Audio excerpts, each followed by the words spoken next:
Hey everyone, as you can see, I'm away today, but I briefly wanted to look at this assignment together. So we're looking at scale factor, and in this first example, we're looking at a map which has a 1 to 50,000 scale factor. So that means that one part on the map is going to be equal to 50,000 parts in the real world, whether that be 1 centimeter to 50,000 centimeters or 1 inch to 50,000 inches. Any of those are going to be equivalent. So if we have 1 centimeter on the map, that actually represents about 500 meters. Well, really this was telling us that it represents 50,000 centimeters, but of course 50,000 centimeters is equal to 500 meters if you divide it by the 100 centimeters that make up a meter. So the question is asking us, if two buildings are 17 centimeters apart, how far are they apart in real life? And we can figure this out very quickly by just essentially multiplying 17 centimeters, or 17 times how much it is in the real world, so 500 meters or 50,000 centimeters, and figuring out how far those are apart. But the way I want us to think about this is a little bit more complex. We're gonna look at this as a proportion, and I'm gonna try to convince you that anytime we're looking at scale factor, we're really dealing with proportions. And so a proportion is an equality of two ratios. And here we see the example that I showed in class, where we have a formula where model size, so the size of some model or a drawing, is going to be in a ratio to the size of an object in the real world. And that ratio is going to be equal to what we call the scale factor. And the scale factor is essentially going to tell us how different those two sizes are. And so in this example, we can think about this as a scale factor, or as a proportion, by first writing the ratio of 1 centimeter to 50,000 centimeters. So one part in our map is equal to 50,000 parts in the real world. And we can actually write that as in proportion, where if we're trying to figure out what 17 centimeters are in the map, in the real world, that's going to be proportional to this ratio of 1 over 50,000. So what number is that going to be that it has to actually be in a ratio over? Well, we can figure that out by solving this equation. And we could solve this equation by essentially cross-multiplying these numbers. So we could multiply this side of the equation by 50,000 and this side of the equation by 50,000. And that would cancel out on this side. And then we could multiply this side of the equation by x and this side of the equation by x. And we would just get x times 1 on this side. And so you would see that really x is going to equal 17 times 50,000. And so this is how we could use a proportion to solve this particular example. The next example we could use the exact same technique with, and the one under that, again, we could use the same technique, with the only difference being that we would now have to take a ruler to actually measure across the dimensions of this painting, so that we would have a number which we could put into ratio with our kind of unknown variable in the real world to figure out. I want to convince you that scale factor can be shown as a number too. And so just to give you an example here, we've got a question where an image is being multiplied 220 times through a projector. So some piece of film is being magnified. And the resulting image on the projector is going to be 7.7 meters in size. So if we're trying to figure out what is actually enlarged 220 times in order to equal 7.7 meters, we could write this as a ratio or as a proportion, where on the one side we have 220 times as a ratio, and on the other side we have the size of the final image over the size of that original image that is being magnified. So our one part that was the film roll is equal to X, and our 220 times magnified image is in this case equal to 7.7 meters. To figure out what X is in this case, once again, we're gonna just multiply, and sorry, I shouldn't have put an X here. I should have just read 220. Oftentimes when people write magnification, they put X to represent times that many, so times. But of course here we have X as a variable, so let's not get confused there. So in order to then figure out, well, what is X, we would multiply both sides by X. It would get canceled out on this side. On this side we would get 220X and divided by 1. And that is equal to 7.7. But of course we don't want 220X, we want to just solve for X itself. So we would divide both sides by 220.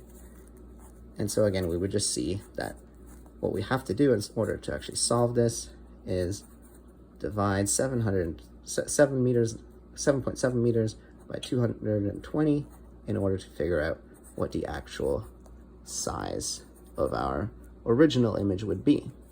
So if we wanted to, we could pop that into a calculator and figure out what the size of that image is going to be. Notice that this technique, again, was actually very similar to that first technique we were looking at, where we just multiplied 17 centimeters by 500 meters to figure out how far that distance on the map was.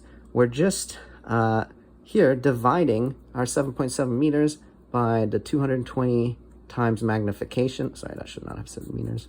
The 220 times magnification to figure out how small that original image was. And so it can be done very simply, but we can also do it as a proportion. And I recognize that that's maybe a little bit annoying to do, but it is going to teach us about how to use this particular skill in math to learn about proportions.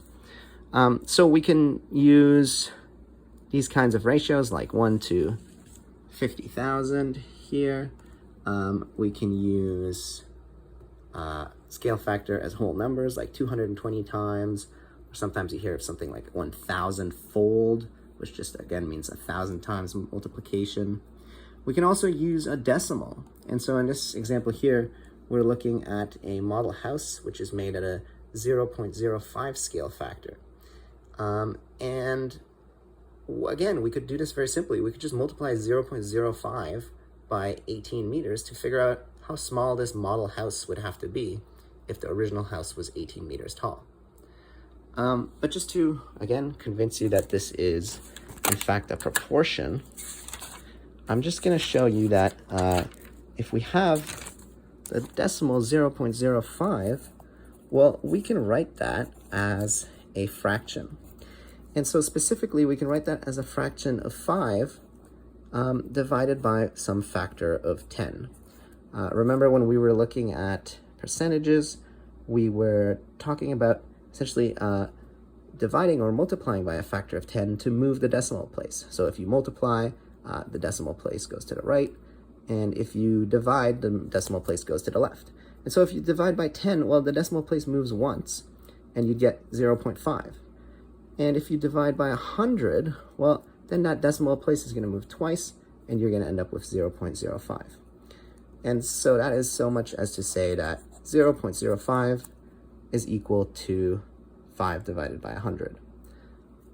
Of course, we could go one step further. We could show you that, we could show this as a simplified ratio. So we could say that if we find the kind of greatest common divisor of these two numbers, we could multiply both numbers, sorry, we could divide both numbers by 5, and we'd see that this fraction is actually equivalent to 1 over 20. So the decimal 0.05 is just the ratio 1 over 20, and we can use that ratio just as we have before to figure out what the size of our house is going to be. So in this case, the house was 18 meters tall.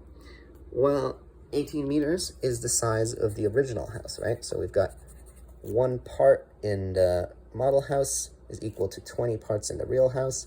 Well, in this case, our 20 parts are 18 meters, and that means that our model house is going to have the size of this variable x. To figure out what that is, we're just going to multiply both sides by 18, and we'd get essentially 1/20 times 18 is equal to the size of that model house.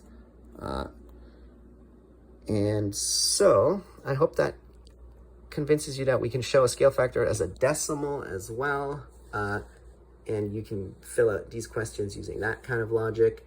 You can also use percentages. By now you should have some idea of how to go from percentages to decimals. And so you'll be able to figure that out as well. Now, where this starts to be useful is that we can actually determine our own scale factor.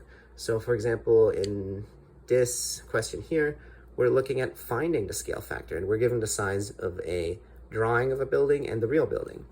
And so if we want to put these into a scale factor, we want to figure out what the scale is separating these two, this object and its model, we can just put that into a ratio. In fact, it doesn't even matter necessarily which one is the numerator and which one is the denominator. Because one way, the scale factor is going to be telling us how much bigger something is, and the other way, it's going to be showing us how much smaller something is. So in this case, with the smaller object on top, we're going to see how much smaller this drawing is than the real building. And so it's just going to be a ratio that's going to give us a number such as 0.015. And this decimal, well, we could also turn this into a ratio if we wanted to.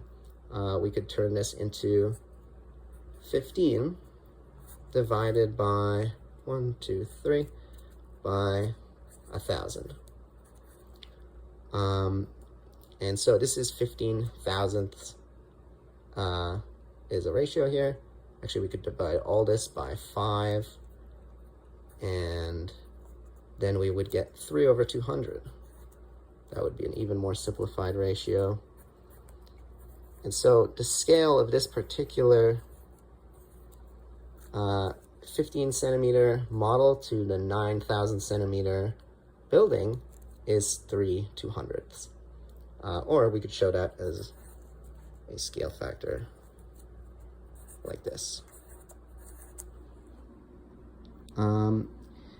Finally, I'll get you to take a look at this problem here, which is looking at proportionality. And really, it just kind of puts into perspective everything we've been looking at, where we can see that if we have these kinds of objects which are proportionally the same, just at different sizes, there's relationships between them which we can exploit mathematically to figure out things like this question here. And so I hope you can see how proportions start to be useful for questions like that. Finally, if you've gotten through all of that by the end of class, I'm going to have you guys looking at some blueprints a little bit more. I'm still exploring how to make that question even more interesting. Like, I want to make some sort of assignment based around blueprints. But for now, I want you to just answer these questions. Finally, there's going to be a scale drawing exercise we'll do. I don't really expect you to start that today, but we'll probably be looking at that later this week. All right, everyone. Hope you have a great day, and I'll see you tomorrow.